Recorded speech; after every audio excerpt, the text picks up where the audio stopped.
Amados irmãos, a paz do Senhor, que alegria, estamos juntos. Aqui mais uma vez, Pastor Gedeon Júnior, e nós temos a felicidade de hoje compartilhar com os irmãos 1 Timóteo capítulo 5. Quero agradecer com muita felicidade a confiança da amada igreja, a confiança de nossa pastora presidente Loide Ramos e a sua audiência. Você já leu 1 Timóteo 5? Que texto interessante, não? Vamos então refletir em tudo aquilo que Deus quer nos ensinar nesta linda manhã que o Senhor nos concedeu. Aqui nós temos Paulo tratando com Timóteo sobre algumas questões que são fundamentais dentro da igreja. Você que almeja o pastorado, você que deseja ser um obreiro na casa do Senhor, sim, o Senhor te concedeu a autoridade para que você possa, em nome dele, conduzir o rebanho e literalmente abençoar o rebanho. Como assim, pastor? Extremamente fácil, completamente fácil. Há uma hierarquia. Sim, existe uma hierarquia. E o Senhor te deu autoridade espiritual. Você que é pastor, você que está na frente da casa do Senhor e na seara, você é responsável por teus amados irmãos. O Senhor te colocou na frente para deles cuidar, para deles proteger e para, obviamente, deles receber carinhosamente todo o afeto quando você os estiver ensinando. Não é à toa que, com certeza, toda a ovelha do Senhor olha para o seu pastor local com confiança, com amor, com carinho, e no momento da dificuldade vai procurar conselho, vai procurar na experiência do amado pastor e da amada pastora, todo aquele discernimento que ele precisa para aquela questão específica da vida. E, obviamente, quem faz isso é o Senhor. Quem concede autoridade é o Senhor, e essa deve ser exercida para o bem de todo o povo de Deus. Daí, você, meu amado e querido pastor que está à frente da obra, e você que deseja ser o pastor, primeiro conselho de Timóteo aqui em Timóteo capítulo 5, 1 Timóteo capítulo 5 é: por gentileza, não negocie a verdade. Não negocie a verdade.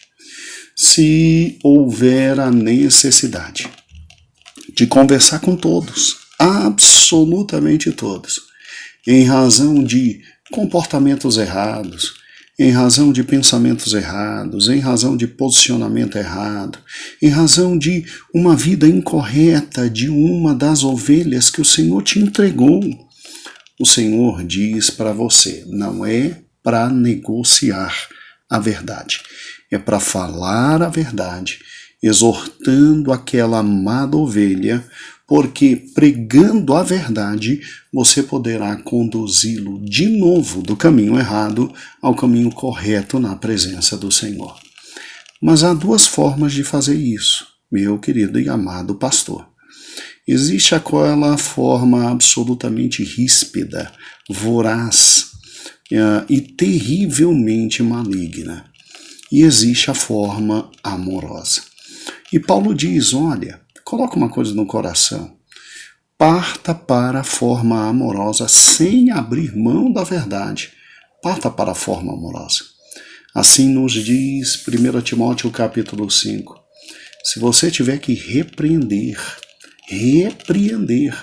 o ancião, o idoso, por gentileza, não repreenda asperamente, mas admoesta-o, ou seja, fala com ele a verdade.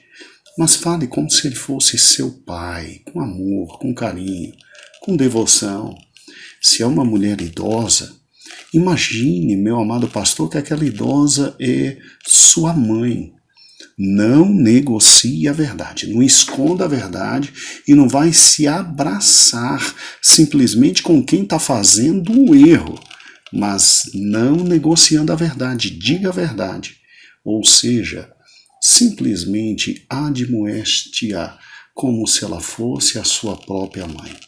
Quanto aos moços, como se fossem seus irmãos, não batendo, não espancando, não arrebentando, de maneira alguma, mas admoesta como se fosse o teu irmão mais novo, a quem você ama.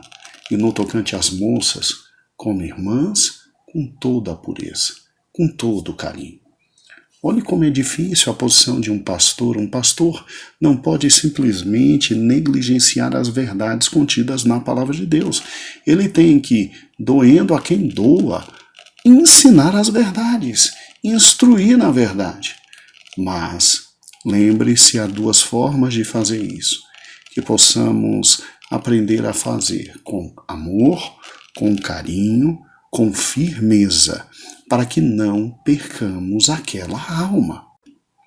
É interessante que quando você lê 1 Timóteo capítulo 5, creio que o versículo 22, ele exerce uma posição muito importante na hermenêutica, na interpretação de todo esse capítulo.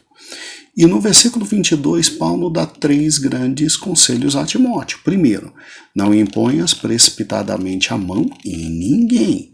Segundo, não participe dos pecados alheios. E em terceiro, conserva-te a ti mesmo puro.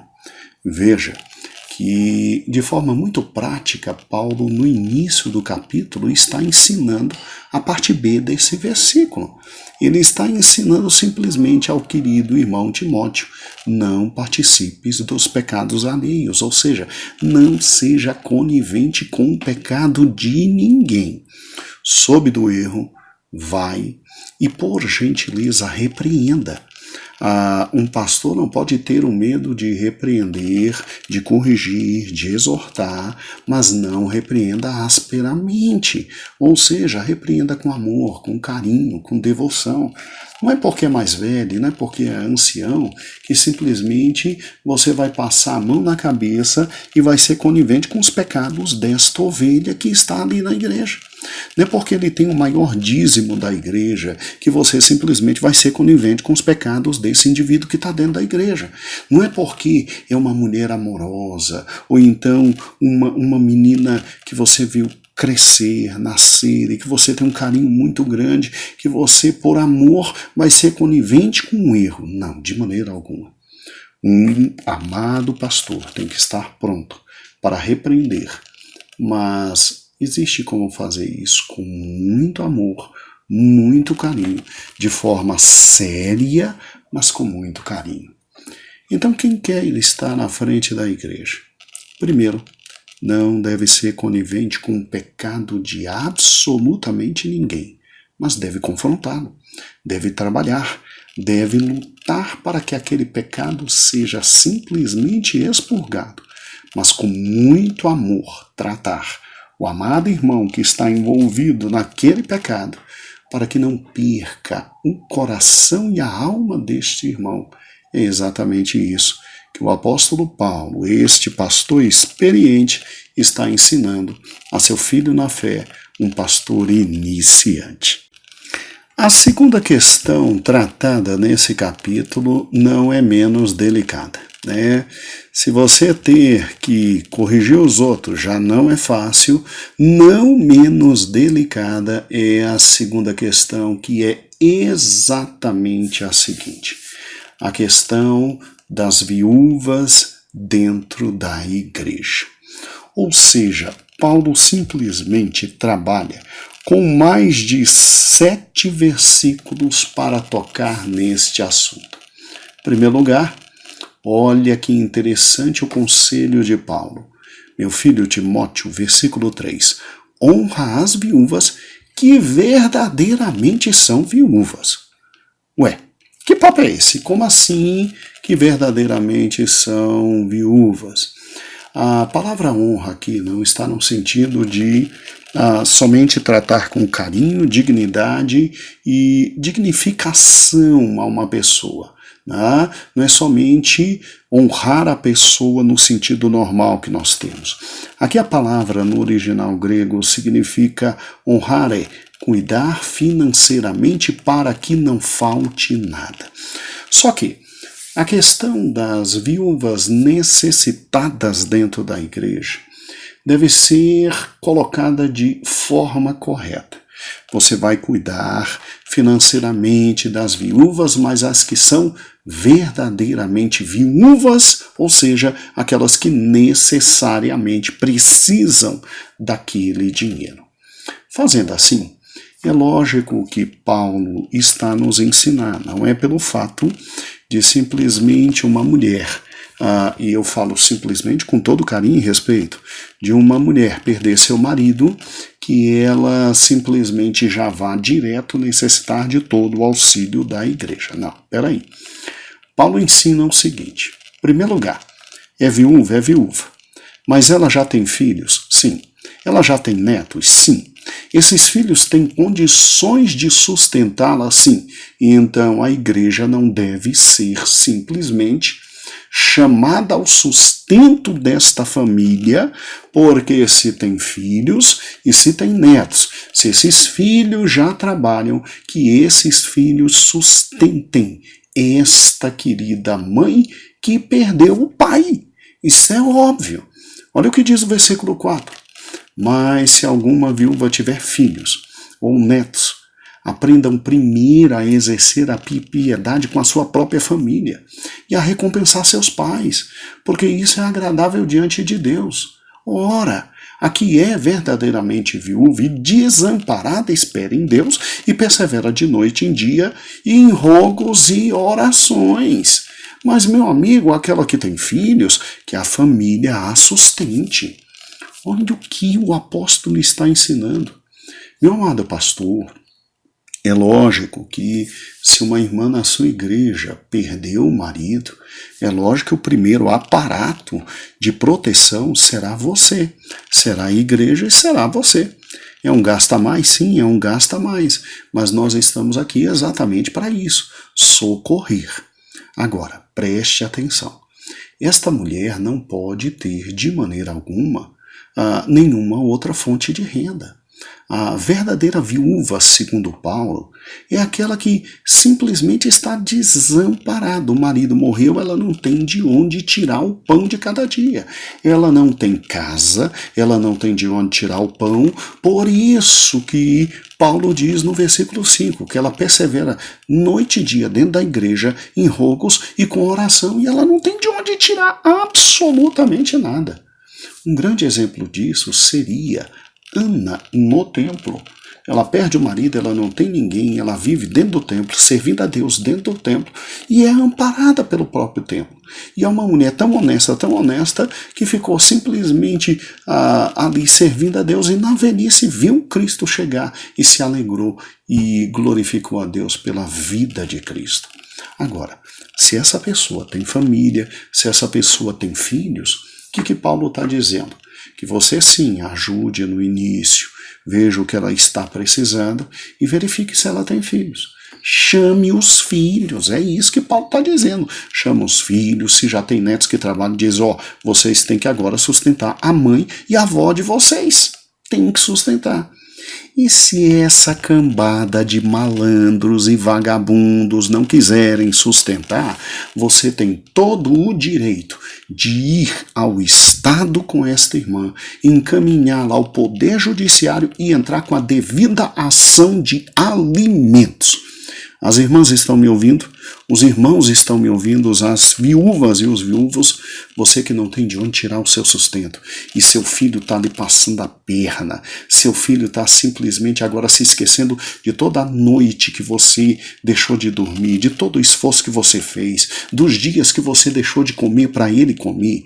Esse malandro merece uma ação de alimentos nas costas. Vá à Defensoria Pública, entre com a ação de alimentos, porque a Constituição Constituição e o Código Civil brasileiro te dão o direito de ser alimentada por essa cambada de vagabundos. E eles vão pagar alimentos para você por bem e por mal. Você tem esse direito. Então você, pastor, encaminhe e até ela conseguir esses alimentos em juízo, vá ajudando.